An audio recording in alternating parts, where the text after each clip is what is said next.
Hey, everybody. Welcome to the Pyramid Science Foundation's live stream. This is Lisa Richards with Pyramid Search. Okay, hold on. I have an echo. Okay, there we go. The echo should be gone. This is Lisa Richards with Pyramid Surge and Charlie Zeese with Stargate Pyramids. And we have an amazing guest with us today. You're going to love her work and what she does. She has a lot to talk about. But we have a couple announcements. Charlie, did you want to start off with your news? Sure. I'll just take a second because I want to leave a lot of time for Veda here. I'm just going to tell you, reminder, I've got a closeout sale going at stargatepyramids.com. If you've been saving up to buy a pyramid, don't have enough money right now, I've got them 50 to 60% off. So these are returns or exchanges and things like that. So go to the homepage of the website to look at those. I just found out this morning as well, I'm going to be back on the Lazarus Initiative with Sasha Stone uh, this end of this month, September 30th on Saturday. Going to be on with Nick Alviar. We're going to be talking about his new series documentary on the Tartarian Empire and the upcoming series that'll be our portion that's going to be talking about my research into ancient free energy technology. And then we've got three new products that are coming down the line here very shortly. One's going to be a stabilizer for the top of the pyramid. For those of you who've had troubles getting the top of your pyramid to work right with your zip tie, we're going to fix that problem here shortly. I've got to do some research. We'll have that out maybe in about 30 days. Sooner than that, I'm going to announce a new larger pyramid, 7.5 feet tall. For those of you who are larger or want more room to put in a larger chair, this is going to be available probably within the next week to 10 days. And finally, we also have a model that'll be coming out in about 6 weeks that's going to use a cross brace technology that we just learned about yesterday, and it's going to allow people who are in wheelchairs to access getting in and out of the pyramid with ease. So anyway, those are my announcements. Back to you, Lisa. So I just have a few things as well. I'm actually working on a new line of capstones. They're going to be layered with multiple different crystal layers, a focus crystal at the very peak, and then sacred geometry symbols. I am going back to some of my resin work. Everybody just loved it so much, and I kind of wanted to steer away from it for a while and go to something more eco-friendly, but I'm going to have both products for the time being. I also have some more powerful capstones. They're actually more powerful than before. They have shungite, magnetite, basalt, which is like a battery, bionized quartz sand, pyramid charged colloidal silver, and ormus all in the mix. So it's super powerful. And then don't forget, Charlie and I actually have our affiliate programs running. So you guys can make money off of us doing all the work. All you have to do is share the link and sign up as an affiliate, and you actually get 30% off of your own personal orders, and then 20% commission off of any of the sales that come through that link. And then you can always offer people a 10% coupon on top of that as well. So it's a really great program. And then just one more thing, Facebook and YouTube are back to their censoring again. So just so you don't lose us in the mix of all of that censoring, please follow us on Rumble. I have the link at the very first line below in the description. So please follow us on Rumble so we don't lose touch. But now let's bring on our awesome guest. We're so excited to have her today. So welcome, everybody. This is Veda Austin. Hi, so nice to be here. Yes. So Veda is a wonderful person, and she has such amazing work. I've been following her on Facebook for a while, and I actually purchased one of her PDFs on how to work with the water, and amazing results. The very first time I even tried it, it was just amazing to me. But Veda also has some experience with pyramid energy as well. She had a healing center, so she's going to bring the best of both worlds to us today. And let me just read the first paragraph of Veda's bio. It says Veda is a water researcher, public speaker, mother, artist, and author. She has dedicated the last 10 years observing and photographing the life of water. She believes that water is fluid intelligence observing itself through every living organism on the planet and in the universe. So it's exciting work. So, like Charlie said earlier, she blows a moto out of the water. Welcome, Veda. Well, thank you so much. I'm very happy to be here. And I hope your audience will just be okay with the fact I've had a little bit of a cold, so I sound a little croaky. But I do have a lot to talk about. So I have been a water researcher for the last 10 years. I specialize in crystallography, which is essentially the photography of water frozen at a specific state of freezing. And I've been able to observe that water not only absorbs or recognizes information, and information can be thoughts, words, music, sounds, all kinds of different kinds of energy, all kinds of things like that. Really, anything that you can think of that you want to play with water with. I avoid saying the word experiment. The reason I avoid saying the word experiment is that I'm a body of water that doesn't want to be experimented on. The idea of experimenting on something is not something that we would like. I have seen that water not only absorbs information, if you would say that, but it shares it in an intelligent way. And not only that, but I even more so over the last 10 years of observing water literally every day. I have observed that water appears to have almost a sovereign voice. So it does not work if I am in an angry or frustrated mode. It does not work. This crystallography doesn't design in any kind of complex manner if I am not in the right frequency. If I am sad, I will see a response of compassion. But in the mode of anger or aggression, I do not see it design. So I have also very much kind of wondered, is water conscious or is our consciousness impacting the water? Because if the people that are familiar with Emoto's work, there is a kind of suggestion that our consciousness is impacting the water, therefore we can program it.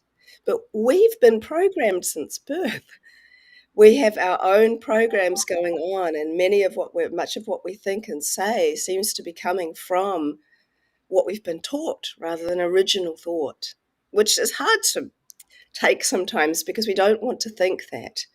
But I did a survey not long ago, and it actually involved something which was very interesting because the image looked a bit like a pyramid with emanating geometries coming out of it. And I don't know if I think I have that picture. So we can get into that when I start showing some images. But I was able to put it into 3 categories because 1,000 people did the survey. And the survey simply was, how does this image make you feel? And what comes up for you? So the category was in 3. So there were the adults who clearly associated the symbol, the ice image, with something that they had that in the world. We'll just leave it at that. Something that they knew about in the world, or it looked like a symbol they'd seen in the world. And then it was adults who intuited what it was. And then there were children under 7. And it was so interesting because the image is literally like, if you can imagine, you'll see it soon, is a pyramid with emanating hexagons coming out of it. So for the adults that saw that associated it with something, kind of didn't quite understand the assignment, they didn't intuit the feeling, but they just did an association. The top 2 most common comments were Wi-Fi, Illuminati. Then, so if you imagine on the dollar bill, there's a pyramid with a kind of eye and there's lines coming out, and the Wi-Fi looks like lines coming out. So they had made an immediate association.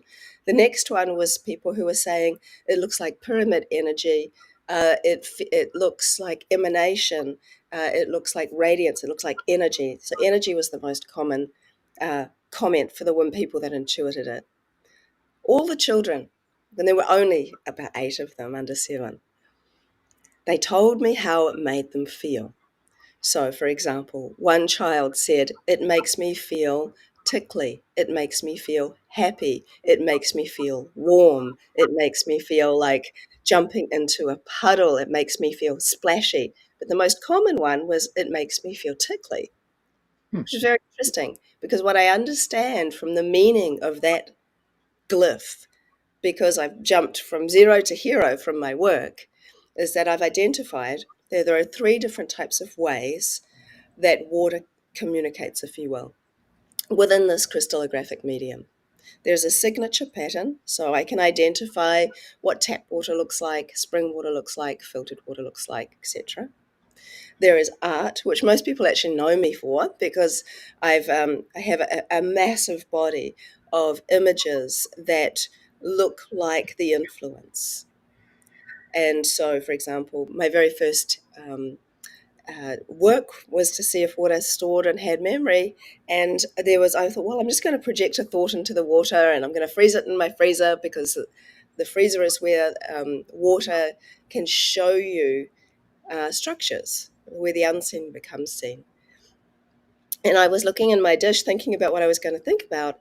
And I saw there was a little bit of fluff in the water. So I put my hand in to take out the fluff, consciously thinking, I wonder if my hand will have any impact on the water's memory. And when I pulled it out hours later, there was this incredibly clear X-ray image of my hand. And it freaked me out. Like I was like, oh my God, that can't be real. Or if it's real, it's a fluke. And then over and over and over again, I did image after image. And then I refined my technique to what it is today. So we can get back more into that later. And then lastly, there's hydroglyphs. And that's what I'm talking about now. And I think they're very relative. So a hydroglyph is just a word that I've given to these glyphs, these pictographs that I see in ice that are repeatable. And I use static word influences. And there's a reason behind all of what I'm doing. And it all is organic in the way it developed. But for example, if I was to write the word light, and put my petri dish of water on top of it for 30 seconds, remove, freeze using my short-term method. It only takes about 5 minutes and 20 seconds. It's where there's liquid on top and ice underneath, and I tip the liquid away and I photograph the remaining crystallography. I will see a star shape. And if I have seen that same shape appear at least 50 times using the same word, I have one hydroglyph. And I have somewhere in the region of 35 hydroglyphs. And each of these hydroglyphs have layers of meaning. So one glyph means multiple things. And the reason that I write a static word is what I've actually observed, that water reverse engineers that static word all the way back to its original energy. And this is kind of a big deal because when we read words, it's very linear. When we're looking at these glyphs, we're seeing entire concepts. And so when these children were feeling into what these pictures looked like, they really, really understood that when we see these images, we can feel them. Hieroglyphs, ancient Egyptian hieroglyphs, weren't really designed to be read as much as they were designed to be felt, and they relayed large concepts. So what we're seeing in these symbols in ice is truly remarkable for multiple reasons. One of them is that not only are they designed by a non-human, by a non-bodied life force energy that is repeatable around the world using the same word in different languages and seeing the same symbols appear, but it is touchable, it is visible, and it is edible. And that's what's really unique about hydroglyphs, is that they are literal symbols in ice. They are going to melt, but so you have a small window. But when you eat the symbols, you eat the ice in its formation, because it's taken information from light, then you're actually taking in this incredible energy of a glyph. So I'm happy to show just some images or some pictures if you Oh, like, because I sure. know pictures speak 1,000 words. Yes, Absolutely. Go ahead. yes, of Okay, course. Do you want me to start with the one that I did? that would be Oh, really great. oh my goodness. So it was amazing. So I did your short term or your short one. What was it freezing for? I think it was only like 2 minutes or something, I think is what I froze for. I can't remember. You must But have a very efficient freezer then. 2 minutes is very short. Usually it's at least five. really, well, it may have been 5. It may have been 5. I followed your instructions, but I did this months ago when I first found your work. And so I have a meditation pyramid in my office here. It's a Stargate meditation pyramid, the ones that Charlie makes, the very tall, steep ones. And I had a gallon of water in a glass jar sitting on the floor of that pyramid, and it had been sitting in there for 2 months. And so I just took some of that water, and that's what I froze. And this is what I came up with. Do you guys see the pyramid?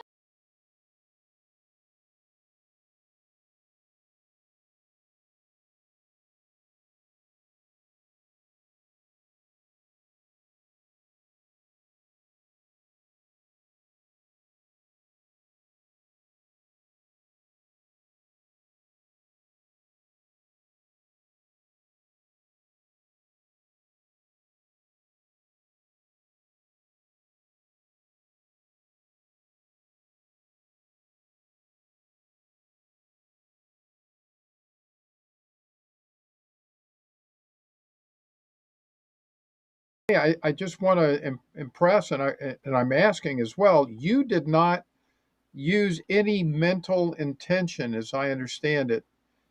This is purely just putting the water that was inside the pyramid into this methodology of freezing or crystallization, right? Yes.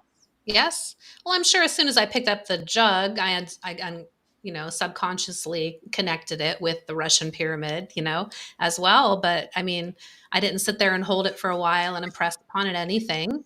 I just poured it in the dish and put it in the freezer like I was supposed to. Drained the water off and then held it up to the light, and this is what I got. I was just so amazed. Well, that's the fun. It's so much fun. And I think that's one of the reasons that people love to do it, is that it's really fast, it's really quick, and water definitely shares information with you from its environment about itself, or something that you have used as a kind of conversation. But sometimes the water won't have that conversation that you want it to. Sometimes it's more interested in showing you something about itself or about its environment. Yeah. And in this situation, it's showing you the information, obviously from its environment or from the energy of the pyramid. I've Well, put lots of small pyramids into water too, and I get pyramid shapes as well. I'll show you them. Well, when you were talking about the children and the sensations that they were feeling, that's the same sensation that a lot of people feel when they meditate inside the pyramid for the first time. You can feel areas of your body and energy going to them, kind of a loving sensation in your body, like you're being held and comforted. Pyramid means fire in the middle as well. So it's really, I think, revving up your engines and your own power. But I think, this test that I did also proves what we have been telling people with our meditation pyramids, that if you put water in it and let it charge, it is absorbing the energy of the pyramid. And if you don't have time to meditate, you can drink a glass of water and it's like you've meditated that day. You get that same meditation feeling, that same energy just by drinking that glass of water. It's funny. Pyramids are actually one of the reasons I originally, outside of my car accident, the whole story about my healing, but that they were one of the reasons I got really interested in water. And the reason was because years ago I used to have a wellness center, as you mentioned, and I had quite a large pyramid inside. And on my 40th birthday, which was a while back, I had this decision. I made this decision that I was going to have a wellness center and I was going to have a big pyramid in there, random, seemingly random, that just seemed like a good idea to me, and that it was going to be for the healing of everyone. That was my intention before I even knew where or how I was ever going to get one. And so I started doing some research, And I found this man up north, and I live in New Zealand, obviously, um, and he was up north, and he was from Germany, and he made precision pyramids. He was a master carpenter, so he was making them out of wood, which kind of resonated for me. And so I said, look, I want a pyramid, a large one that will fit a certain amount of people in it, so I can have it in my wellness center as part of my tool of healing. Mm-hmm. And so he made this wooden pyramid for me, and he came over and he helped put it all together for me, and it could fit, about that particular one. I got another one later, could fit about 7 people lying down in it, so it was quite large, and it was 4-sided. It was more of the shape, I guess you would see in the Giza pyramid shape, Right. and I got some photos anyway, though. But I was very interested in all the Nubian styles and the different types. So anyway, I'd been kind of just experiencing things for myself in the pyramid to see how it felt, and people kept getting attracted because they're like, oh, there's not that many people that have pyramids in your neighborhood. So my neighbor was coming over, and this person was coming over, and they brought this person over, and then the kids were coming over, and then it just started kind of getting very busy. But I started working in there energetically, and a lot of crazy stuff happened. I did this for a number of years, but one of the really interesting things was that I have had some water, and I did some tests with it. So back then I was on tank water, which is rainwater, which is just captured and put into the tank, which we drank from. And so the house was here, and the pyramid room was here. The wellness center was just right beside it. And so I got some of the tank water and put it into 2 glasses, and I tested the dissolved oxygen levels. And the dissolved oxygen levels were I'm pretty sure they were 4 out of 12 parts per million. So not all that high. So then I took one of them and I put it into the middle of the pyramid, the kind of king's chamber area, just a little bit higher. And so I left it there for an hour because I was just curious. I'd been playing with a lot of things in there to see what might happen. And so I came back and I tested the dissolved oxygen levels. And I was really shocked by there were 2 things that had happened. One was that the water was completely full of bubbles. And then the other thing was that the dissolved oxygen was at 11 out of 12 parts per million. And I thought it was wrong. I'm like, no, that can't be. That's how the hell is that possible? But I tested it multiple times, and it had just shot right on up. Yeah. So that gave me a really good answer as I started to observe a lot of people's healings within the pyramid structure. One of the things I observed is that I actually think that, well, there's certain positions you want people to be in. I used to say there was like the health position, and then there's like the death position. And these different positions were very, very clear when I was working in these pyramids, which we'll talk about soon. Mm-hmm. But what I noticed was that people were, I think that their blood was getting oxygenated, mm-hmm. and it was making a big difference. Yes. And so that's kind of where I started getting very curious, like, wow, so it's definitely having this impact on water. We are by molecular count, not by volume, 99% water. So what is it doing to us? Mm-hmm. So that was an interesting observation. I started putting all my water in the pyramid because everybody then heard about what I was talking about, and they're like, oh, I want to try it. And then we started having this really pyramid energized water situation going on. And then it kind of led into a lot more depth of my experiences with people, because I was seeing 3 or 4 people a day over a couple of years whilst I lived there in the pyramid. So I had firsthand experience of what was happening to them because I was looking after them.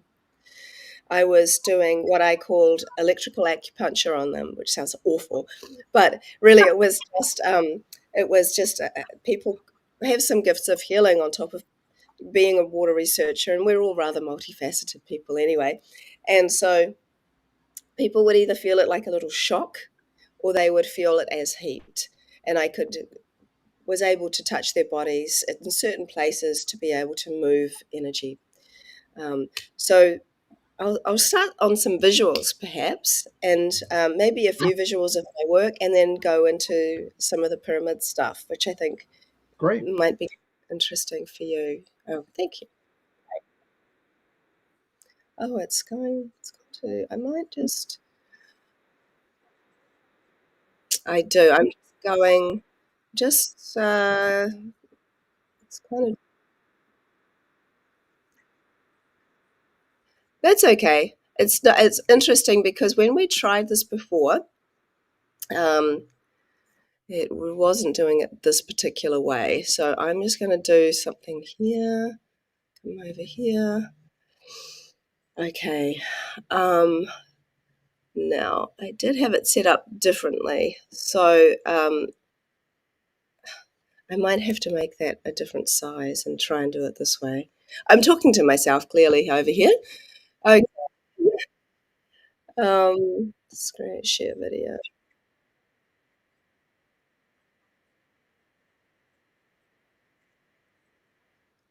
That's okay. It's just very different than Zoom. And for whatever reason, it is not quite looking how I saw it before. It's not allowing me to show it for some reason. It's kind of weird. And all I can see now is this big kind of box in front of my screen. Are you, I don't know what that big boxy thing is now, because I guess it's just used. Are you able to stop the screen sharey thing that you've got going on? Or if there is that, because I think that's what the box is I'm seeing. No, I mean, I can share screen share. Let me just see if I've got it. I've got this part anyway. I've managed to do this. Can you see this?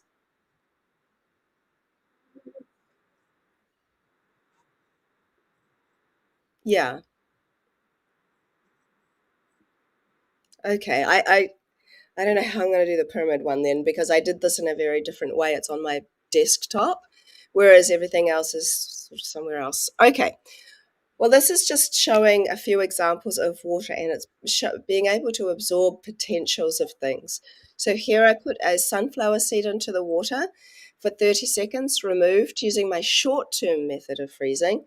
And you can see that it's designed the potential of the seed. And it's also where the seeds are in the head of a sunflower. Here you can see I did the same thing. Here's the flax seed. And you can see this is the pods where the flowers and seeds are in the flax. That's just taken from outside of my garden. And here is the kind of pod stem. It's very, very typical of New Zealand flax. Whereas here you can see the empty pistachio shell. It designed the pistachio shell only, so it didn't read the seed because the seed wasn't there. So I found that, yeah, so I found that water freezes in 3 stages. So in my very early stages, I was still getting imagery in an over frozen state like this, but I haven't done that in 9 years. This is the stage over here that I freeze my water at now. And you can see there's ice, but in between all of that is water. Now, the second stage is where it's like an ice sandwich, where there's ice on either side and the water is trapped in between. When you've got it that far, it's over frozen, so that you have 2 layers of ice. We're wanting to only capture the first freeze. So I think of these 3 stages like spirit, blood, and body. So these are what signature patterns look like. So you can identify different types of water. Now, all of the different variations actually stem from the hexagon. So you can see in here, there's a very tightly formed star, which kind of creates this hexagonal pattern. And each line here or leg has a fern shape.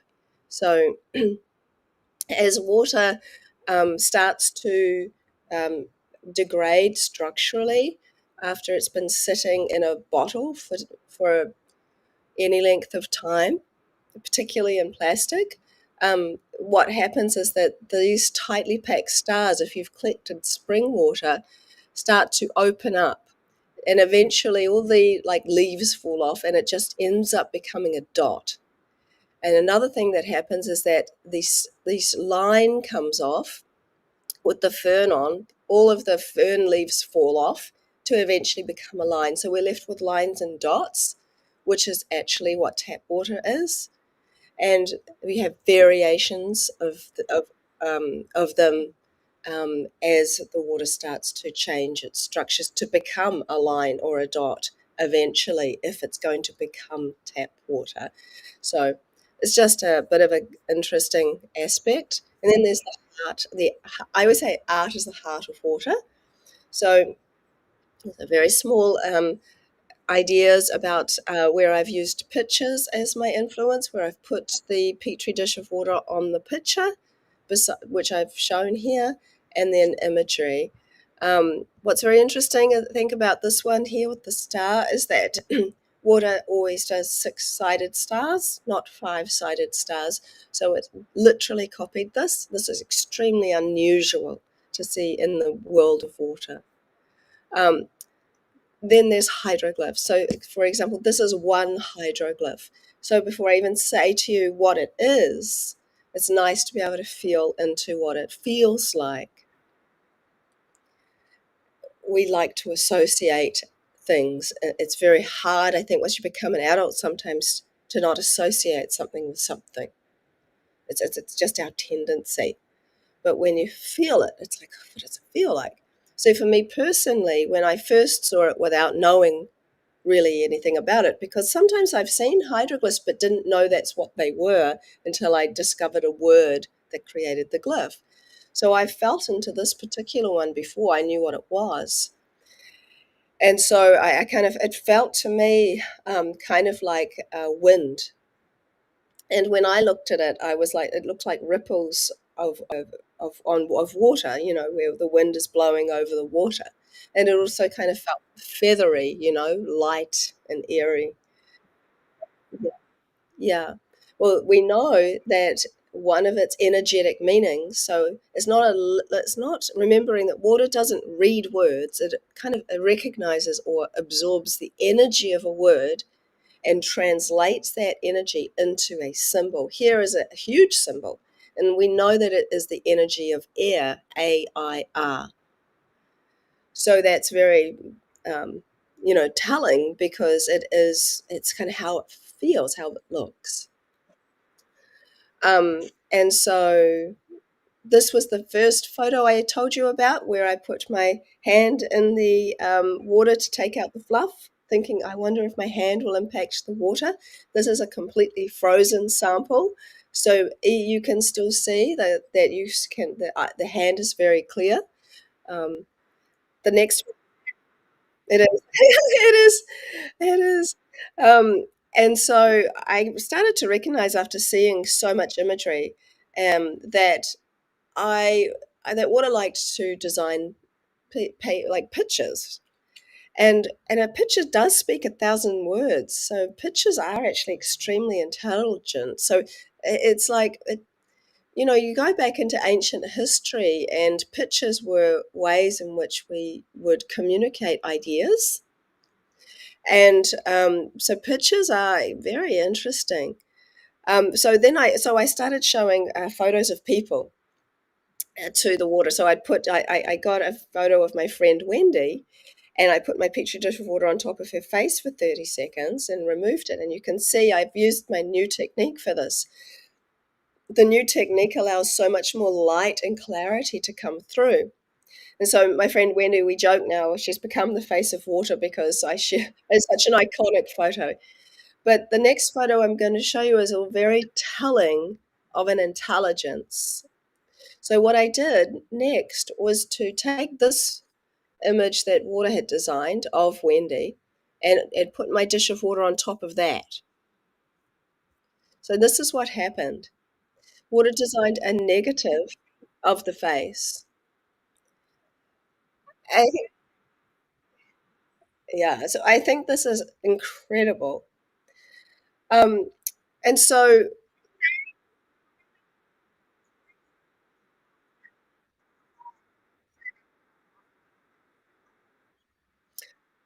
I have done a lot of thawing and refreezing over the years, but at this one, I think I was under pressure to do some other things, so I didn't keep going with it. But there is some that I have done, and it's been quite interesting. It's like the conversation keeps going. So I think it doesn't necessarily matter. Although it is very interesting, if you're using the same water and letting it melt and then refreezing, that is a very good thing to do. But you end up finally running out of water because when you tip using my process, you do have to tip some of the liquid away. So you can only do it for a certain period of time using the same water. But I could then put the water on top of this and see what we get next. I think that's my next step. But it is remarkable. Yeah, it's remarkable. Um, Here are just a few other faces that I've used from different things. I've overfrozen it here, but you can still see the beard and the mouth and the eyes and all of that. Um, and so this one's kind of cool because did a profile instead of this more face on. So it's very interesting because this is a picture of Sadhguru, right? Someone said, "Oh, can you do a picture of Sadhguru?" So this right in the corner there, that is actually the edge of the petri dish, and so it was actually huge. This is macroscopically huge. Um, and so here's some anatomy. So here my son put his finger in the water, and you can see it's designed his finger and his nail. Here I did the same thing. This is kind of an interesting one. When we look in, you might notice that there's a chip in the ice nail of my thumb. This is my thumb.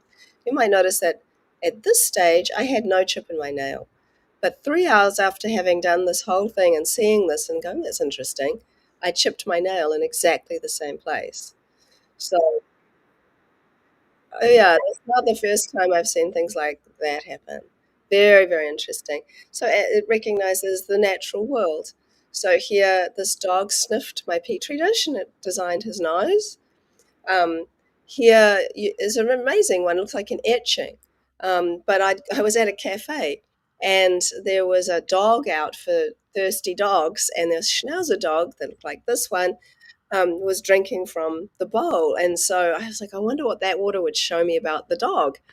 So I asked the woman, the waitress, can I please, have a takeaway cup for the dog bowl water? And she looked at me like I was nuts. I said, can I come? I'm a researcher. I'm doing this thing and blah, blah, blah.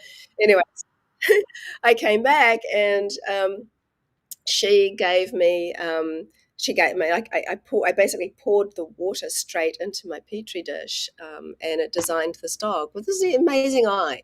Like it just like blew me away. And every single one has a story, and I think that's important to know because there's a reasons behind why I choose certain things, but and there's a story behind all of them. But I think this is a very helpful one for people where they want to see what I've done tangibly. And so here, for example, was a very where I had frozen the water.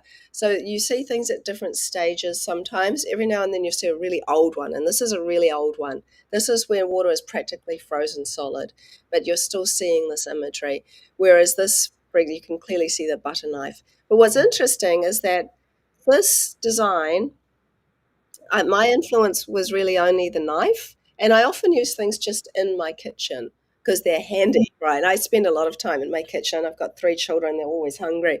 So, and but on either side over here, you'll notice these round coasters. Well, they weren't part of my influence or inspiration for water, but water's designed them here. So it showed me something I needed to know, that it isn't just me it's observing everything around me. Um, so here's some. little bit of pyramid things. So here's some little pyramids that I put into petri dishes of water, and there seems to be a consistent pattern with them. So this appears to be the pattern that we see in water relative to poo to these pyramids at any rate. So my next step with that is to see if this is a hydroglyph for pyramid or not. Um, and then you can see the consistency with the eggs. Here you see I've put two in, and there's the one and the two there. Not just me that can do this. Clearly, you've shown that you can. So this is some work from other people, and often children. So this boy was obsessed with tarantulas, and he got this little tarantula guy over here. This child was studying big cats and was studying lions. Used this picture, and you can see there's the eye and the mouth. So you've got this liquid water bit that like it's like drinking. Now this guy John, he is one of my colleagues, and he lives in Utah where it gets freezing cold. He's actually freezing the water outside with no need to use a freezer, and we've learned a lot from him. So his nail clippers were just sitting beside his petri dish. He literally watched water create this. But what was helpful about knowing that having John's input was that we can now safely say that it's not the freezer blowing a certain way just to create these random things or any of this stuff. We're seeing hydroglyphs, we're seeing art, we're seeing signature patterns all occur in outside when it's freezing outside. So we can tick that off now as some kind of, well, maybe it could be that. This young girl, she had a mouse. This guy, I can't remember the mouse's name now, but anyway, uh, the mouse had some water, and so the mouse had been drunk some water, so she froze the mouse water and designed a little mousy guy here. And again, here is one. Well, this lady, she was one of the first people that ever started playing with this technique that I taught her. And so she had shown the water some tulips. Okay, when it's not a tulip, but that was her influence or intention. But all week she'd been worried about her dog. Her dog had been really sick, and she'd already lost one of her other dogs. And so she was in a state of stress, worrying about the dog. But she was doing this work hoping that maybe it would just take her mind off it. And so she was like using the influence of tulips. I don't know whether it was a picture or a word or an actual tulip. So she kind of thought maybe she'd see tulips. But when she saw this image of her Afghan dog, she was like shocked. And so she said to me, "Why is water showing me my dog and not the tulips?" And I said, "Well, that's because water doesn't do small talk. One of the things I've observed is that water is more interested in what we're feeling than what we're thinking. And it knows. Trust me. Oh my God, it totally knows. I have a lot of evidence of that now. And these are just more examples. My daughter was thinking of a unicorn. This is just an example of a unicorn, but she was thinking of a unicorn. So this is projected thought. Here's the eye, the face, the mane, and its unicorn horn.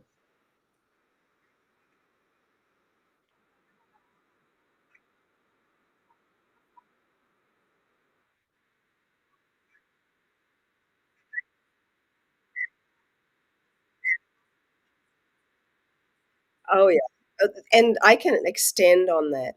So I'll just whiz through this. Like this is just a quick evolution. Don't forget that topic though, because I want to talk to you about a guy called Gennady Krokalev. Now I'll whiz through to actually I've got some examples of his stuff because it's relative to what you were just talking about. So this is one of the things I was trying to see whether or not water had an original voice, right? So I am okay. So I started using words that I had no picture for. Okay, so I think it's really interesting when artificial intelligence could mean a lot of different things to a lot of different people. So that's kind of a very interesting one, knowing that this was liquid water when it went in and it designed this very metallic kind of thing going on. But what about ego? Ego is not a word that we have a mental picture for, right? We can't go to the store and buy ego. So ego is a concept. It's an idea that we learn to understand what that means when we're talking about ego. So I thought, well, I don't have a picture, so I don't really know what's going to happen. So when you don't have a mental picture, you can't say, oh, it's you projecting that thought into water. I don't have a mental picture for ego, but it appears that water does. It was able to design this long neck with these big shoulders, this face looking out, and this giant bubble head. I mean, that's art in it, its finest right there. And then grief. Maybe if I was to be honest, I would be thinking maybe of a broken heart or tears. But no, water didn't design that. Again, grief is something we feel. It's not something you go and buy or see. Like you can only see grief as an expression of somebody's behavior and or tears or their energy, right? But it's not something that's expressed through a person. But water here is designed this kind of a outline of a body with holes inside, with like a clear energy around a person, which is really interesting. This, I think, is the same exact picture, but it's not. These are two different samples taken on different days using the same word influence that my husband did, which is ayahuasca. You can see already a familiar glyph. There's that air, that means air. We know it means many more things than that, but we're still learning what they are. And then there's all the other information here. Excuse me. Um, Now, this is that one I talked about in the beginning. Excuse me, it's the free energy glyph. So, so that's what I mean. This is where the people said either A, Illuminati or Wi-Fi, or they said emanation, energy.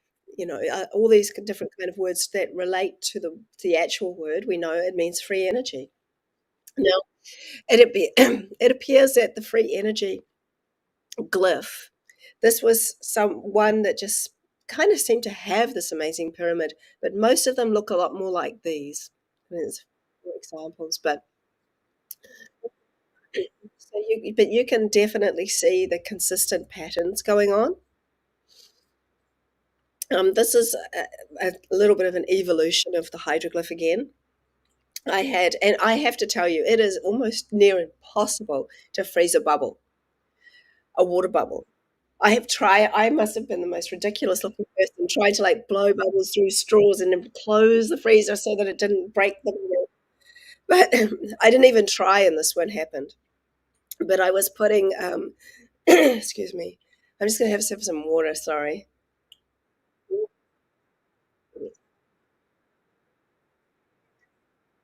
Okay, well,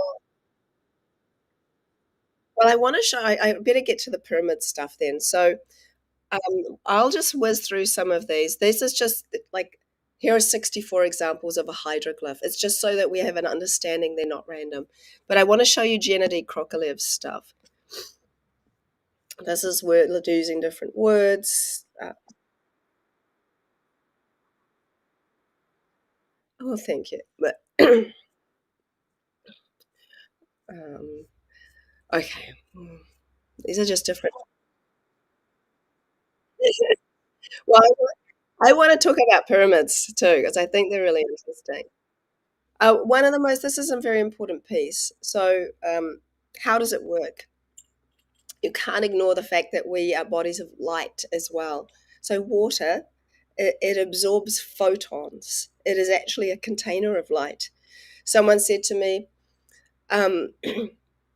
that she could speak to bees, and she said she'd watch their hives for long periods of time until one day a bee communicated to her and said, "We don't mind you watching our hive, but please don't look at it for so long because your conscious expression is putting too much light in the hive, and we like it to be darker." So where we put our conscious expression is where we put our light. Now, every now and then, if I get the timing perfectly, if I open the freezer just as these little shoots are starting to freeze, I can literally see light coming out of the ice, and I can photograph it like I've done here. So I think it is light that paves the way for the design of crystallography. Um, I'm using my iPhone. I just use my I use my iPhone for all this work, which is why it's so easy and cheap and simple for anybody to do. And I teach this in schools even. Um, okay, I want to talk about this guy because it's relative to that question you had about people projecting thoughts and like read like this kind of thing. So this man, his name is Gennady Krokalev. He was a Russian psychiatrist and scientist, and he worked with psychiatric patients that were prone to having hallucinations and visions. He had read, and without getting into it, but it's a very interesting story. But he had read that the retina of the human eye can essentially project imagery of the that's in the mind's eye that can be captured on camera. So what he was doing here, and I've seen a video of him doing this. It's very hard to find anything much about his work, and most of the interesting stuff is actually in Russian. So I had a friend who's Russian help me find some of the more lost stuff. And so he has this thing here. It's called a Zenith camera. It's got this kind of extension. And then this is like a scuba diving mask where he's taken the lens out. This is one of his patients who is sitting comfortably. I've seen this video actually.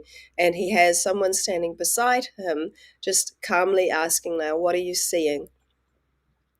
So as the patient comes into seeing one of their visions or having a hallucination or literally feeling like they are seeing something in reality, he'll tell the other person what he's seeing, and then Gennady will take a photo. So you would think, well, how can the photo capture anything? Because this is just our eyes, right? But actually, you'd be surprised. So before I show you the photo, I want you to bear in mind that the the this is not like the regular photos we are used to seeing. This is a photo of light taken from our eyes, from a mental projection, like in the mind's eye view. Plus, it is nearly impossible to find any of Gennady's work because it was classified after he died, and 3 hours before he died, he'd rung his brother and he said, I've just found the most biggest discovery. It's going to change the world. And then he was found hanging 3 hours later, which seemed suspicious. So here we have three images. Here, this image says antlers in Russian. You can see the face here, and you can see this image. This says snake. So I think this is interesting, but this work was repeated by more Russian scientists about 15 years ago, and they used someone who could remote view instead of psychiatric patients. And so they did use the same setup on her. They used the same camera, the same goggles situation, and the scientist stood behind the wall holding up numbers and shapes. And as she tuned into them, she'd say, okay, I've got it, in her mind's eye. They'd push the camera, click the button, and here are some of what she did. Here's the number one, and here is the triangle. And they ended up putting a documentary together, which was called something like Thought is Material, It's Proven.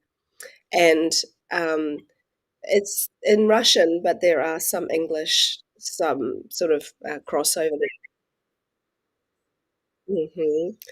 So I'll come out of that.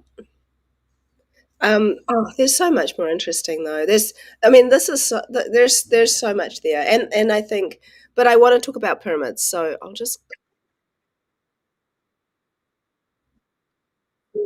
Hmm.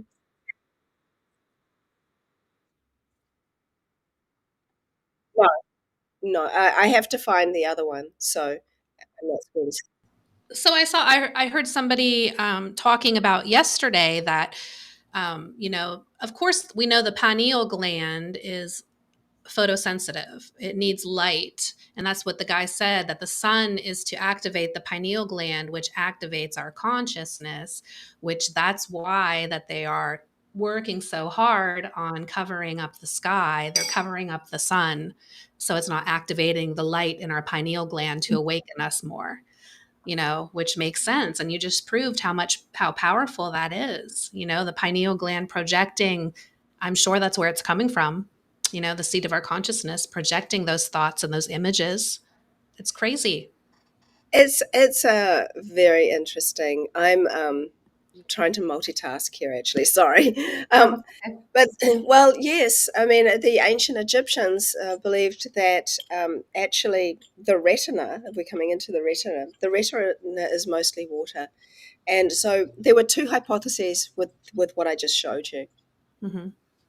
One is that, and the ancient Egyptians knew that the retina actually held a huge amount of DMT, and they were able to express that what we see in the world is actually through a DMT lens. Our eye lens, too, is 99% water, so we literally see everything through the lens of water. So, but the two theories, one was popular, one wasn't so popular. Kennedy himself, the originator, if you will, was quite keen on the idea that there is a secondary realm of information, one that we just can't see, like another realm that is these people were seeing. The scientists prefer that the idea that the brain sends information to the retina, which is received in a more and then translated into imagery, which can be projected out and captured on camera, a lot like orbs can.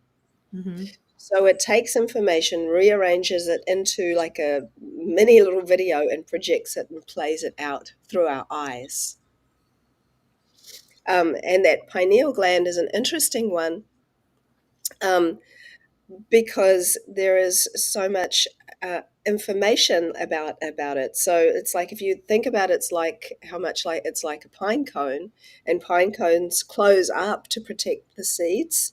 And so they close up and then they open up, and when they're ready to release a seed. So Yeah. in a similar way, it obviously we know that it's there to help melatonin and for our wake and sleep stages, obviously more than that. But it is a lot when you think about why is it like a pine cone and what is special about a pine cone?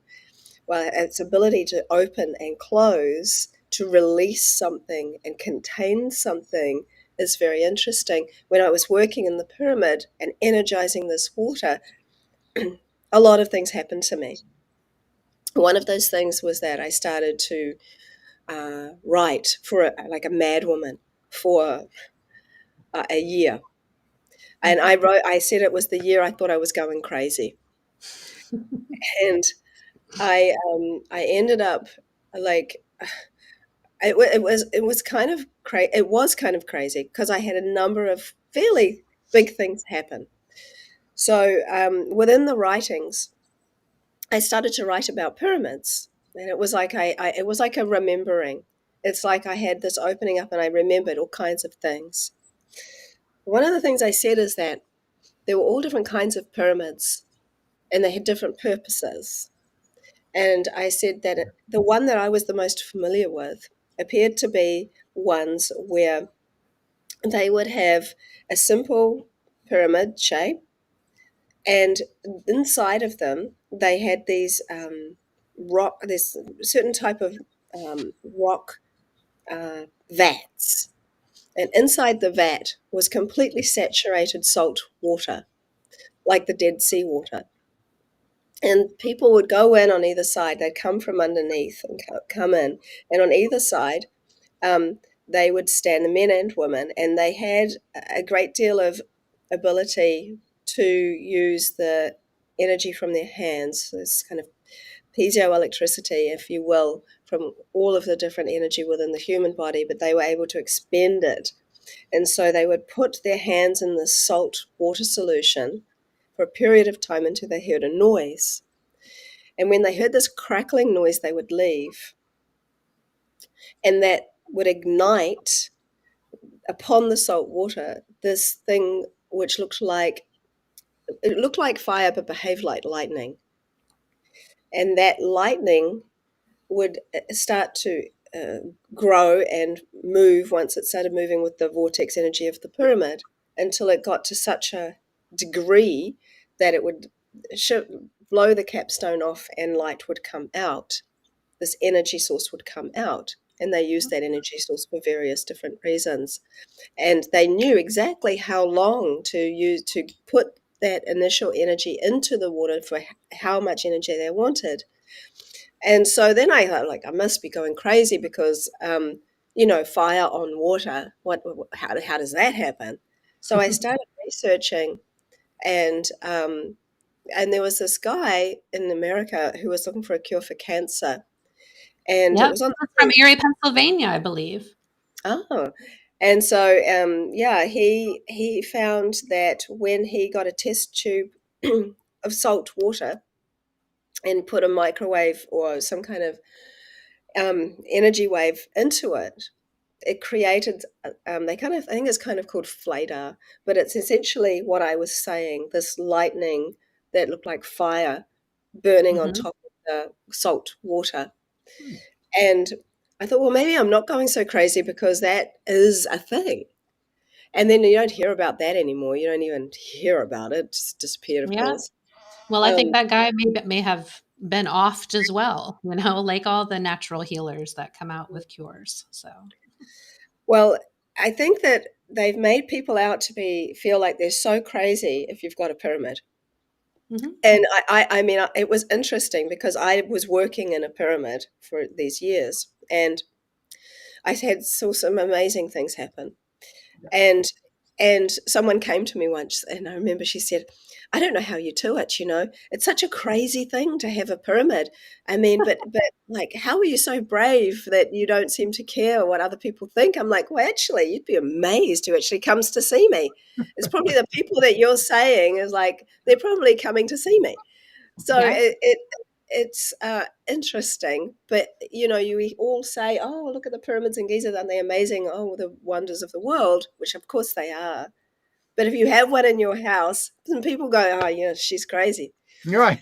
Mhm. and so you get past that because a number of things happen. I really want to share my screen, and I just hope that I can find a way to do this because it's not showing me what I'd like to sort of see it. Let me just try and see if I can go all the way to here. Um, Maybe in my window, entire screen. Do you want me No, to bring the screen share up again? no, I can. I'm doing it from here, but I'm just trying to see. I don't know if it will show. Let me show my Canva because I wanted to show it in Canva, um, and it's just not quite. It should I'm be not. able to it should be able to show whatever's on your screen. I know it's not on my. It's not on my. Uh, it's it's showing me all the tabs on my Chrome tabs, but when Mhm. I go into window, I can't see it. Um, so I'm trying to see if I can. Maybe it's that. Can you share the link that's associated with that Canva piece? Do you know I what I mean? can. Maybe I that'll can. work. Um, can I share it with you? Oh no, because that's not going to taste. You're going to see. Uh, I have millions of tabs up. That's the only problem, right? You can share it with Um, me if you want, and I'll try opening it on my end and screen share it if you want. I think the problem is that. Let me try one more thing. Hang on. Yeah. Um, Let me see if I can find it as a Well, PDF somewhere. while Veda's looking, guys, I just wanted to show you again the one that I did, the work that I did.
Yep. Hopefully it will let me.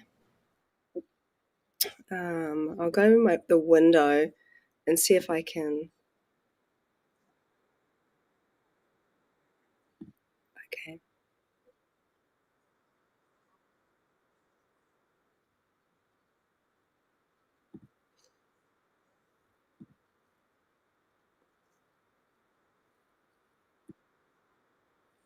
Oh, I didn't realize I could do it. Okay, let me see. Oh, it won't let me share. It won't, for some reason. Okay. Is it black? I don't think it's going to let me. It's saying it won't, it doesn't support sharing system here. Um, no, I'm not even on Canva. It won't even let me share my screen. It must be some security thing, unless you can actually see my screen. Okay, no, it's not having it for some reason. Um, I'll pop it up here I'll try and see if I can get Canva up on my tab instead. I normally wouldn't do it, but let me just see. Because it's just helpful if I don't think that's going to work. So let me talk about it instead. I'll Okay. just Okay. share because it's I hadn't downloaded it and it might take a little while to do it because it's quite a big presentation. So whilst working in these pyramids, I worked with a lot of people, and one of the most extraordinary things that happened was when my sister, she had been living with me for a while, and so she was living out in the kind of healing center area where there was a spare bedroom, and her boyfriend at the time, they had got together. They were feeling very emotional, and they'd gone into the pyramid to just kind of be together. And they were, he was leaving in a few days, and they were feeling sad about that. And it was all in they were. My sister's a very emotional person, anyway, so they were having a lot of emotions. Now, Mm-hmm. pyramids amplify things at like 108 times, Mm-hmm. and so it's a tool. So it is important to be mindful of what you are focusing on. I do recommend focusing on positive things. Well, uh, We tell people that all the time. If you go into one in a bad mood, it's going to amplify your bad mood. It's not going to help yeah, you. absolutely. But what was crazy was that so they were in there, and also pyramids can make you very cold when it's time for you to leave. So for every client that I ever had, we always knew when it was time that they had to finish because this cold, freezing cold air would be about a foot from the floor, and they were lying down. So we would just feel freezing, and it was time to leave. Um, so there's a tendency that pyramids can become very, very cold. And so I had Sarah, this guy, my sister's boyfriend. I'm trying not to say names. When you know people, you just automatically do it sometimes. And so anyway, he was in the pyramid, and they were having all this emotion and all this kind of stuff. And he's a paramedic, and I don't know how she even got him in the pyramid. He was not really into it that much. I don't think so. And so he was positioned in what I would call the death position, in the position of which I would never put people. Um, and the reason for that is because I have had very, very freezing cold sensations when my body is aligned in a certain way in that pyramid. And so this pyramid was wooden. It was aligned true north. And because it was wooden, we aligned it true north. Metallic pyramids, I understand, should be more aligned magnetic north. Mm-hmm. And so we had it in in the right position, and we could always hear a slight noise in the pyramid, this kind of high-pitched sound. Everybody commented on the sound. Interestingly, you heard it in the pyramid actual itself, but outside of it you didn't really hear it. So he's in there, and he's in the wrong position. So my sister comes running out, and I'm in the house, and it's like 9 at night. She goes, "Oh my God, something's happened to him! Something's happened to him! What's going on?" And so I'm like, "Where is he?" She says, "In the pyramid." I'm like, "Oh God!" And then I said, "Is he cold?" She said, "Yes, he can't stop shaking." I'm like, "Okay." So I like rush out, and I turn the light on. They had the lights on. They didn't have the heater on. They were just, I don't know what they were doing in there. And anyway, this adult guy, is lying in the wrong position. He's got his legs up in the air. He's shaking, and he says, "I can't put my legs down. I don't know what's happening. I can't put my legs down. They're stuck up in the air." I'm like, oh my God. So I get my sister to help me turn his body to the right position. We heat the thing up. We put the blankets on. I'm doing acupressure and everything. He's like, I'm a paramedic. I can't understand what's happening. It just doesn't make any sense. And I made a silly joke. And I said, well, once he was feeling better, I said, if you, if you had just left you there, the other part of you might have lifted up and you might have levitated out. But really, like, he was having a full experience of which I had not seen before. And so he was very nervous because this first didn't make any logical sense to him, and he was having a very physical reaction to a very powerful pyramid. Mm-hmm. And when I say they are tools, you know. And so another very interesting thing was that if somebody had something mm, attached to them, perhaps for lack of a better word, which which um, which I found more than once was people have, Entity. yeah, if you want to say entity, or something that's just, yeah, an entity. So I worked with lots of people that had come to me because no doctors could help them. And this one lady, she had had really terrible leg pain and nothing. I mean, they couldn't find any rheumatism, arthritis, or anything. They like these kinds of things. They weren't sure what was going on, and it was just debilitating. And she's like, I've been everywhere, and I've heard that you're doing these amazing things in here. So I'm like, I'm coming. So she came in, and one of the things that I observed, which was the same thing that I observed in a number of other people I'd worked with the same issue, is that these things that are attached, they don't like they can't stay in the body when they're in the pyramid. So there were some certain things that people would do. So they would, like, if they were lying down, I'd make them very comfortable. They'd have a blankie, everyone's comfortable in there. But within 5 minutes, they start scratching their legs, pulling their knees up, Mm. and start scratching their chest, scratching their head, pulling their knees up. Always same thing. And because I was working on in an energetic realm, I could literally see these things trying to come out of them, and it's what was making them so uncomfortable. And so I was able to facilitate them going up through the pyramid, because there was always like someone waiting for them. Something it was like this portal, which where they were able to leave. And I never thought about things so much in the polarity of good or bad. So for me, when I'm working with that, it was just them going home. But but it was so common that I could recognize it very, very quickly, because the longer a pyramid sits somewhere, the more energy it has. Mm-hmm. And in India, they would even put pyramids, because there was a stretch of road that was so bad that people were dying almost every day. There were crashes. And the government actually allowed them to put these specifically made small pyramids and bury them along the roadside. Mm-hmm. There was a noticeable difference in that not so many people were having crashes. And so that was a really interesting. But something that was also cool was that when because I had lots of people interested in the pyramid, because it kind of, the news spread far and wide about people healing so much, um, and so I really seem to intuit how to be in the pyramid, how to work with people in them. But one of the things that a lot of the people who were very practical people, they would come in with all their compasses, and none of their compasses could point in the same direction. They had to walk all the way up to the school to get a proper reading. Mm-hmm.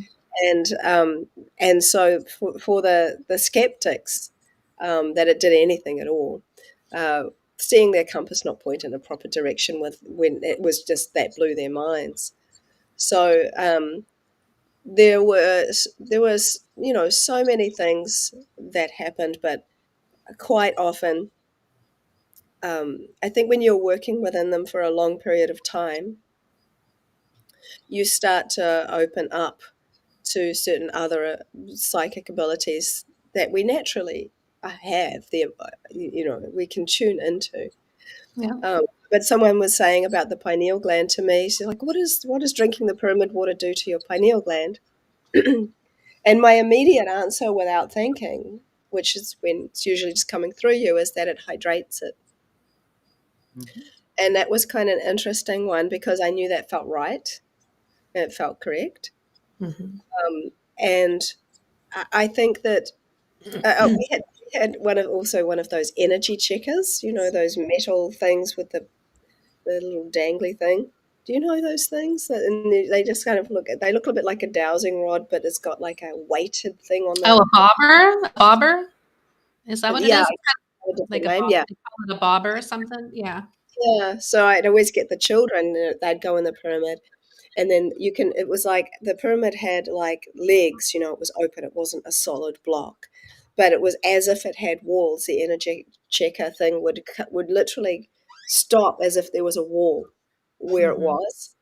Um, and interestingly, I'd have little creatures finding their way into the center of the pyramid. Like we have lots of little lizards, and where I had the door, there had a slight gap, and the lizards would come in and like be in the middle of. I'd have to shoo them out. The cat would go in there. Yep. Neighbors' cats would be in there when if the door was open, they'd just go on in and sit in the middle of the pyramid. I had a guy who had an Ormus energy thing, and he put it inside of the pyramid, and on a cloudy day, and the pyramid amplified the um, The uh, creation of the wormus. Yeah. yeah, and It so pulled more. big opening of the clouds where it became a round circle of blue sky. Sure. So we see a lot of that, but then you think about all in relation to water, and it makes sense that different positions would have different um, things happen to people. So, like that, what I call that, it's not really the death position, but I just called it that, and so it's stuck, I guess.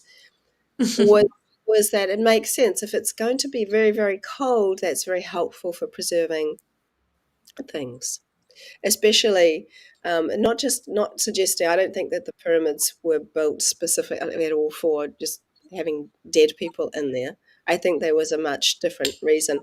And another interesting thing which I'll add, when I'm actually interviewing this lady on my next webinar in November on ancient mysteries. Her name's Kathy Forty, Dr. Kathy Forty, Yep. and she bought her way into uh, the Giza pyramid where the aquifer is, where the water is. So there's three chambers, and she went down to the third chamber, and where she was like waist high in water. And there was a sarcophagus there, and they said that they'd never been able to open it.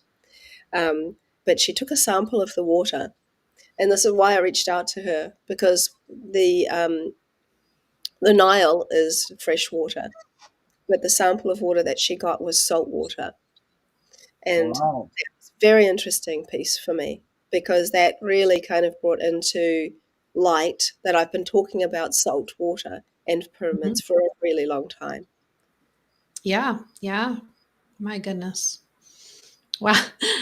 Do you want to? Do you mind if we have take a few questions? I know there's a lot of people in the comments that have a bunch of questions, and Charlie and Yeah, I have sure. some Yeah. questions. Well, I mean, I'll start off if I may. I heard you earlier talking about, for example, your experiment where you had your thumb and you took a print of the photo, but it had a crack or something on your fingernail that didn't appear until later.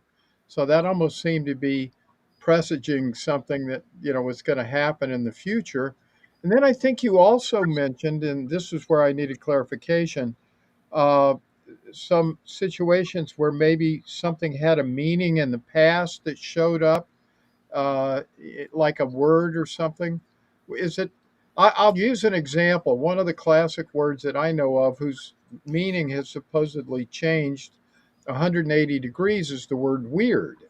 From what I understand, it was originally, now it means strange or unusual, but it was originally meant to mean everything happening exactly according to order or as it should or something to that effect. So can you Yeah, comment on can you experiment with your system to find things out like that? And I I guess I have a certain. Well, firstly, I'll answer the question. Is that the it happens frequently, whereby the less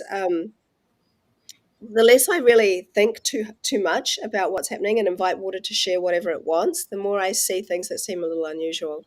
So many times I see things that will happen as opposed to have happened yet.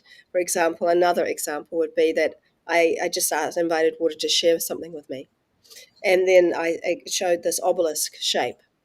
And I was like looking around, thinking, well, I don't see any obelisks anywhere. And then this friend of mine came over a few hours later, and we had a planned visit, So she was coming over, and she had been to the crystal shop, and she said, "Have you ever seen anything quite like this?" And it was this crystal shaped in an obelisk shape, and I'm like, "Well, actually, just check out this picture." And she's like, "Oh my god, it's like exactly the same." And so, even Laurent Costa, who is a colleague friend of mine, who is a microscopic photographer, he's in France. Um, he would see things quite often that happened an hour or two later. So he was seeing imagery. So he was looking through the microscope. Mine is macroscopic. Like I said, I'm taking these photos on my iPhone. So, microscopically, he was either seeing things that he had been thinking about or things that he had done in the past for the last week, or that happened were going that he found out actually happened in the future.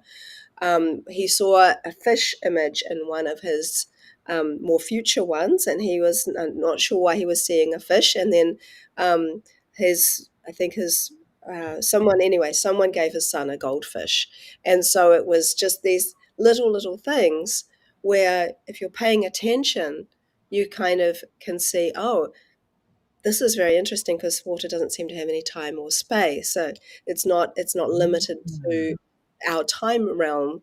And I think that's very true because we tend to think of water only as a liquid, but it's also a gas, you know, it's a right, solid and it's plasma.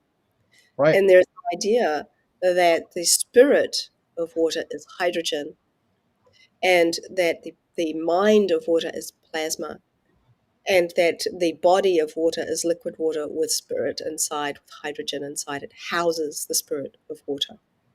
yeah, So, with that in mind, water is literally everywhere. And so, how water works within a pyramid in our bodies and in the space around it is very similar to ferns. You'd be surprised to know that. Ferns are the only plant in our entire history for millions and millions and millions of years that has not changed even down to its nuclei, its DNA. None of it has changed. It's exactly the same as it was when it first appeared. And scientists have found that an inch from a fern, out from an actual fern, is an atmosphere that is alien to this world.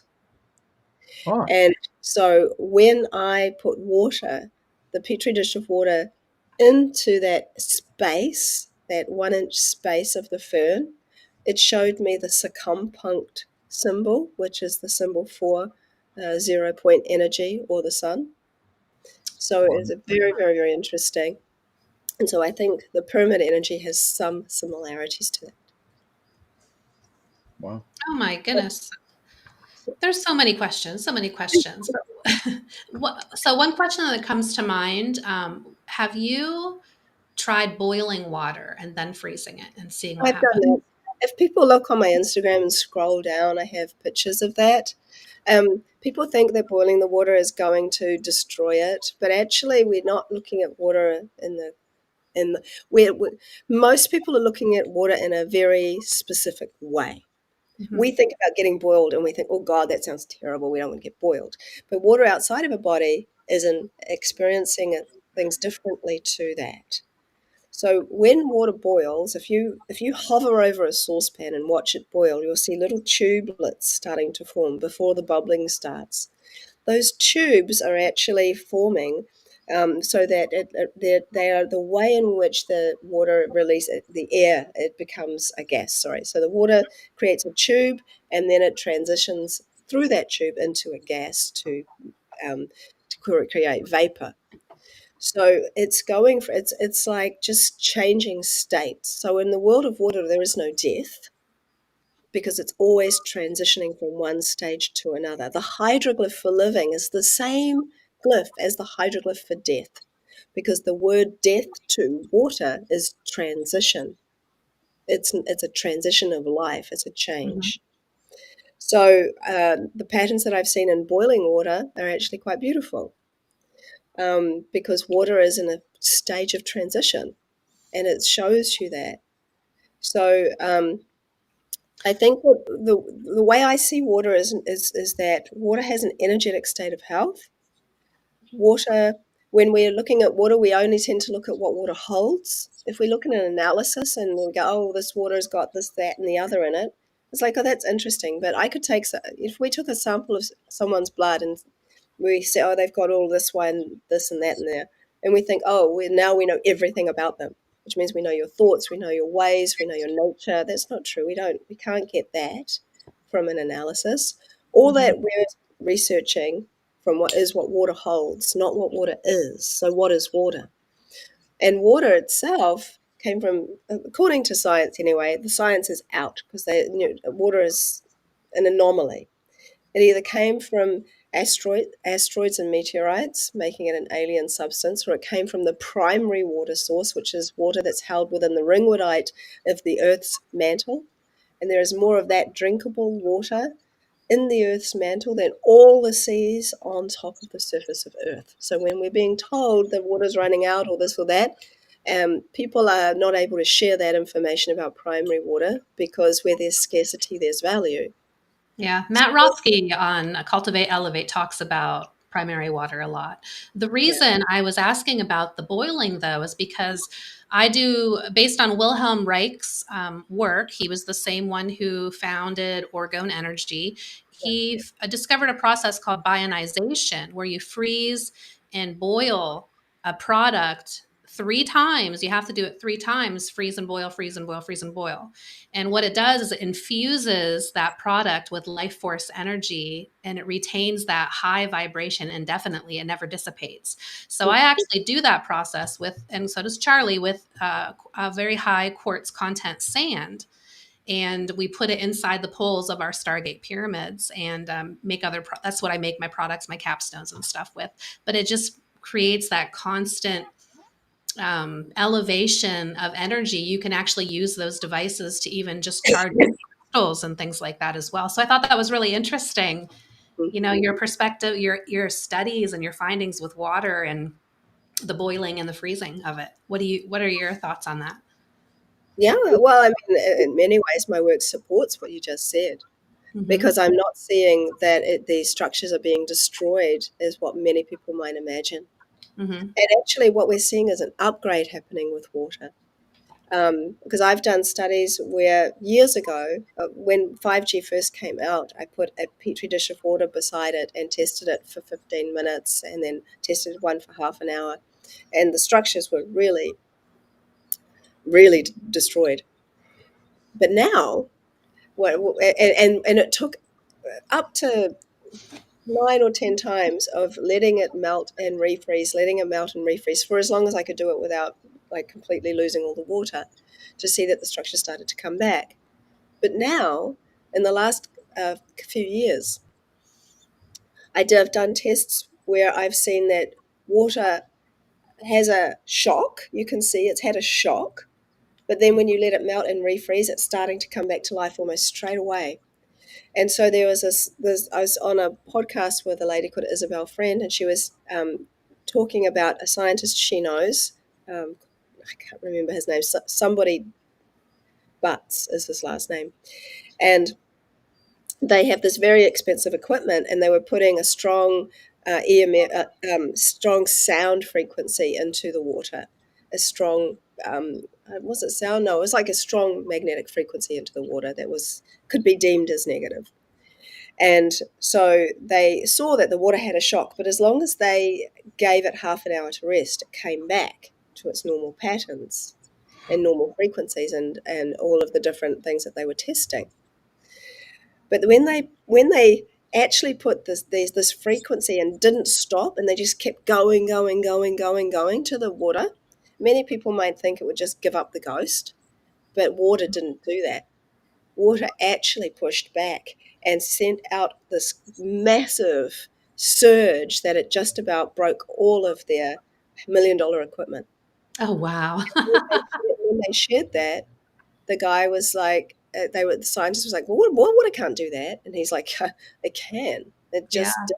We saw it. And so we are seeing a massive upgrade happen, especially in the last few years. There's something bigger happening with the water where it's becoming more resistant to the things that we have deemed as being terribly bad for us.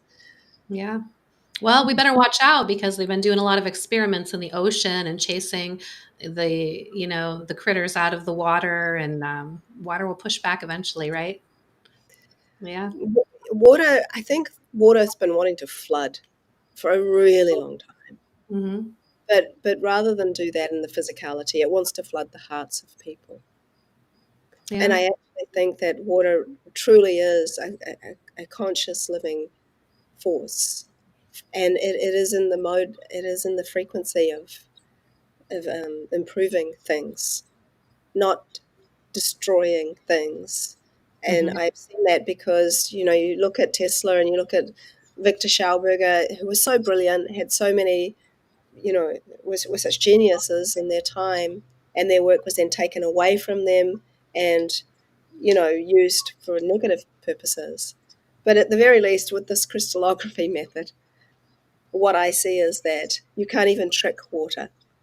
Water won't work in the mode of a kind of anger or negativity, at least not in any complex way.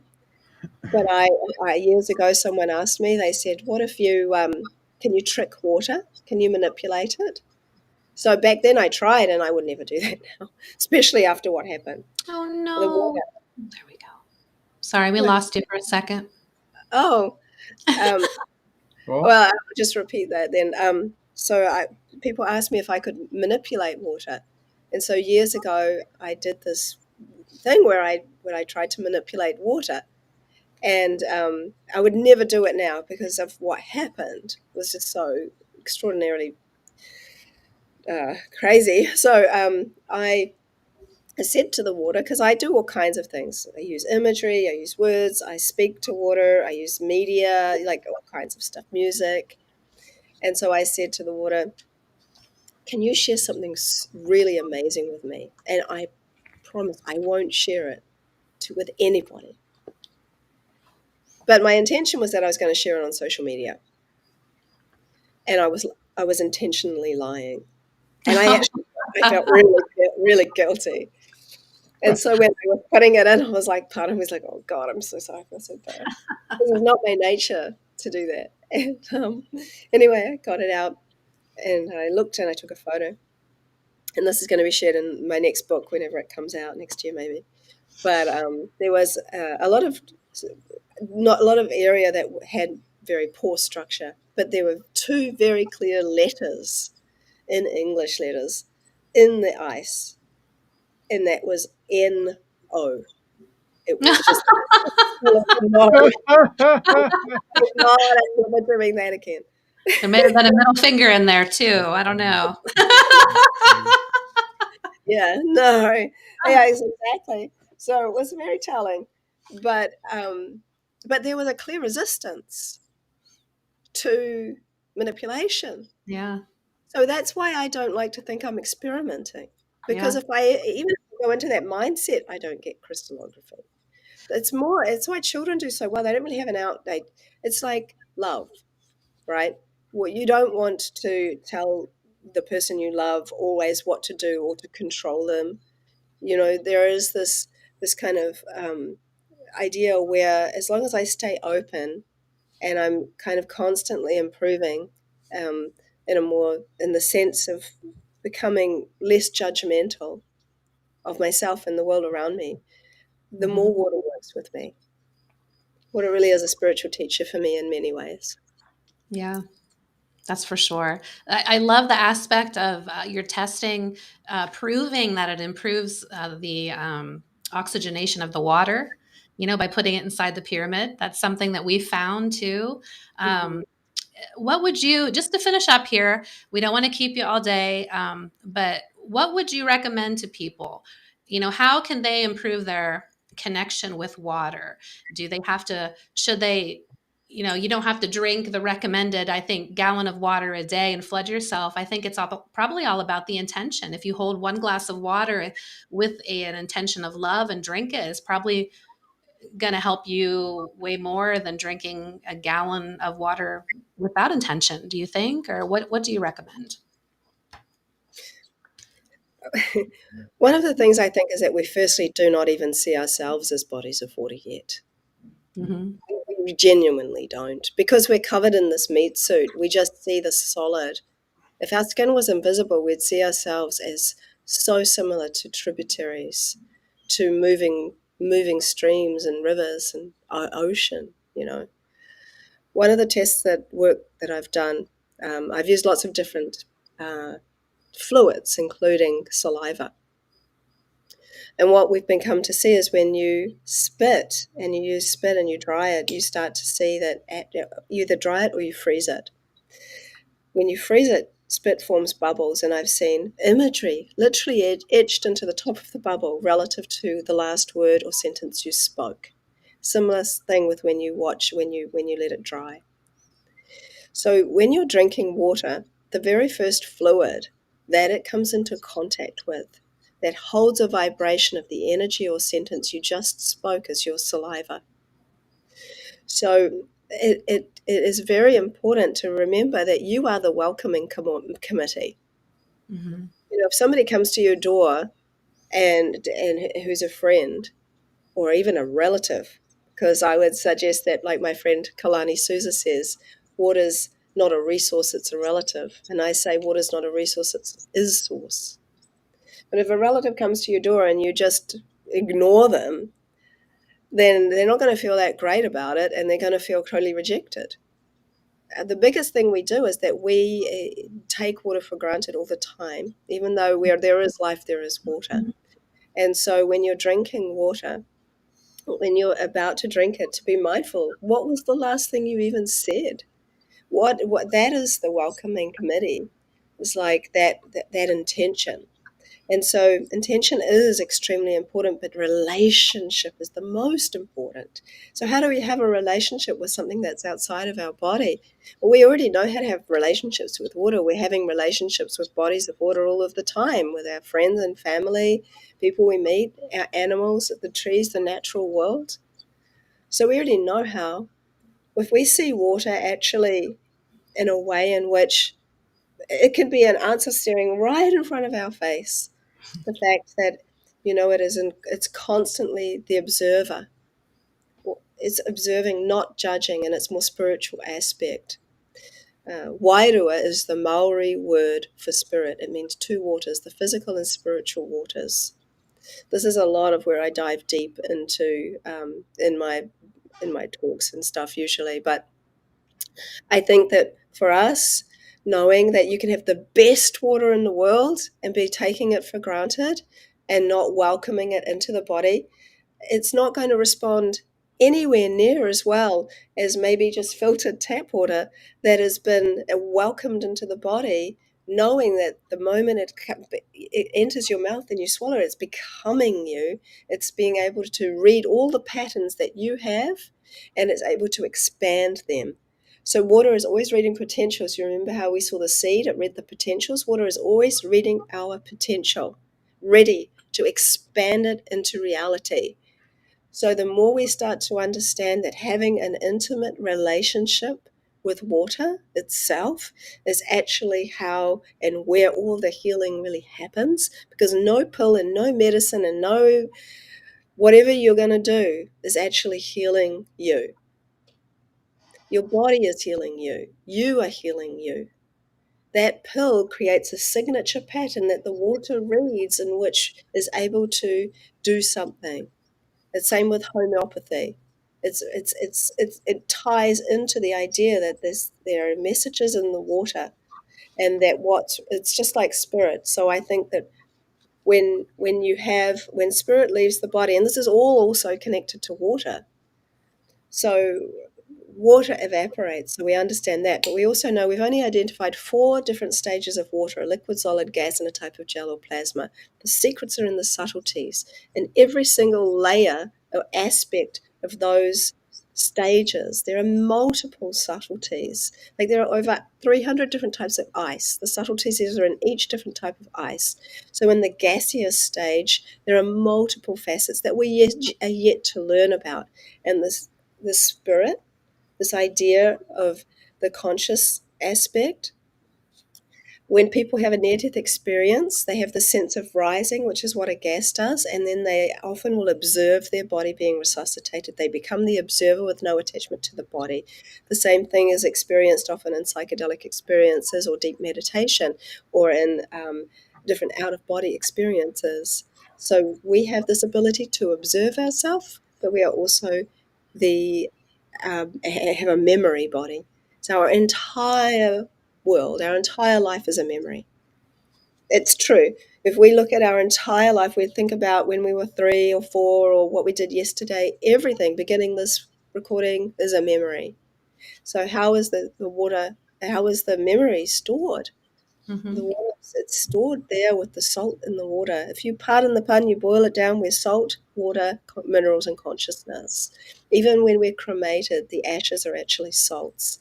So there is water has the ability to be the observer, and it's in one more spiritual sense, as well as the functional aspect of it being able to store and hold memories. There is so much depth to it, but Oh for my people that just want to drink water, I think some people are dehydrated. Quality water is important. Yeah. It's like we are a dehydrated society, and there has been studies done that suggests that close to 100% of people in the world are actually dehydrated on some level, which is why we, as a society, are lacking some of this kind of abilities that we should naturally be able to have. Mm-hmm. So I think water is actually very, very important, but your Well, body knows. to the help with the dehydration, if you do have a Stargate meditation pyramid or a pyramid of any size or geometry like a Giza, put water in it, let it charge. It's going to actually make the particles softer, finer. You're going to be able to absorb the water faster. And, one glass of water will be comparable to a few glasses. So that helps you rehydrate quite fast. We, Um, we we actually found that because I was giving water to thousands of people after it had been in the pyramid, and mhm. there were really so many miraculous um, healings that happened for people. One last thing, and then I promise we'll let you go. But so what do you recommend for people? Most people have city water, and you're absorbing the energy and the chemicals through your body. Um, they don't have any other option. They have to drink bottled water. That's not as good as quality as spring water. So, based on your work, you're saying that when they ingest that, they can transform it themselves, right? I mean, it's kind of like an interesting one because when we're looking at crystallography, we're looking at the energetic health of water. So it's like we're seeing that water actually, it's a great big thing to get into, but you don't want those chemicals getting in. Really, it's so when we have tap water, we see it's very disordered. Then we can let that melt. I can put love into the tap water, and then I can see it starting to create ferns and looking much more beautiful. But it's changed structurally, but not chemically. So we're seeing that water is improving on a energetic level, like an emotion. So my work is really showing you more that water is like an emotional energetic. It's so within this, it has an emotional improvement. We can see that. We can see how water feels, but um, the city tap. It's really important to get some filters on your taps. If you can. There are whole house systems out there, and I recommend going to Isabel Friend's website. She has, if you Google Isabel Friend um, water, and you'll find her website, and you can buy all kinds of stuff. There is a whole house system that she recommends. My area is not infiltration so much, but your intention and your relationship with water is vital, I believe, for your health, because if you're not drinking any water at all, at the very least, one of the good options is to eat your water. So you have plasma water, which is in cucumbers, which is in juicing, which is in um, aloe vera, which is in coconut water, and these kinds of things. But nothing actually replaces water.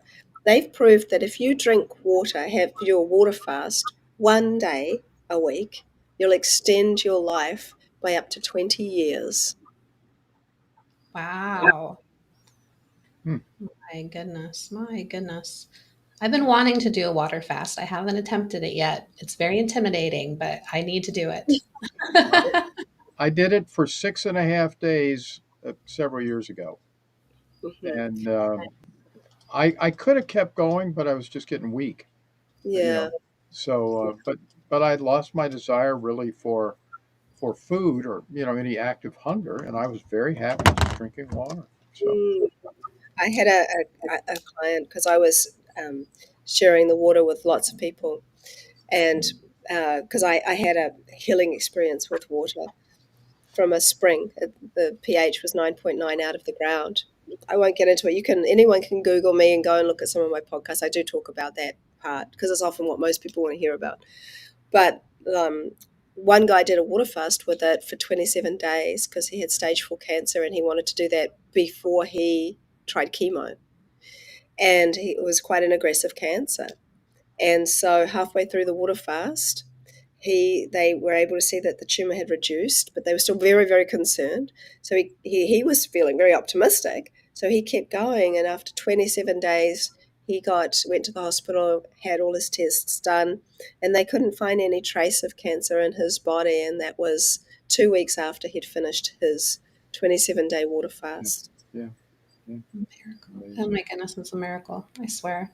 Mm. It's just amazing. I love your work. We respect you so much, and we are so honored for you to be with us here today. Did you have any last words or comments, Charlie, before we let Veda go? Well, I just had tell us how we can, we know to go to your website. I looked for your book on Amazon. It's the You hard won't find it. I think not. there's some people trying to extort it out there, because my publisher from years ago went bankrupt, and so there were only ever 1,000 books published, and they're all gone. And Okay. so there's one person that's selling one of my books for some extremely ridiculous amount of money. Do not buy it. Because I will be putting another book out sometime next year, which will have a lot more information. I mean, it's kind of I've taken quantum leaps in the last few years, really, with Sure. where it has been I going. understand. That's I, awesome. That's great to know. Well, everybody, check out Veda's website, vedaaustin.com. It's in the description below. Her social media links. Please go follow her as well, and go and purchase one of her PDFs. They don't cost that much. Start Oh, small.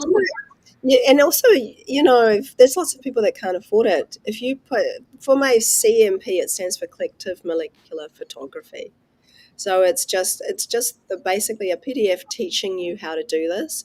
I know there's some people just can't afford it, and I don't want them to miss out. So if you put in the word blessing, that's always there. The option's always there for it to be free. Oh my So goodness, amazing. so it's there for those that need Oh, it. So sweet of you. So we just love you. Thank you so much for being with us. Yes. We are blessed, like I said, and we would love to have you on again sometime, and lots of well Well, I wishes to just you. thought of something I want to add. A Yes. crazy funny thing. One time, my computer was like basically dead. My children, like, if someone had dropped it, something had happened, and then I was like desperate because I had needed it.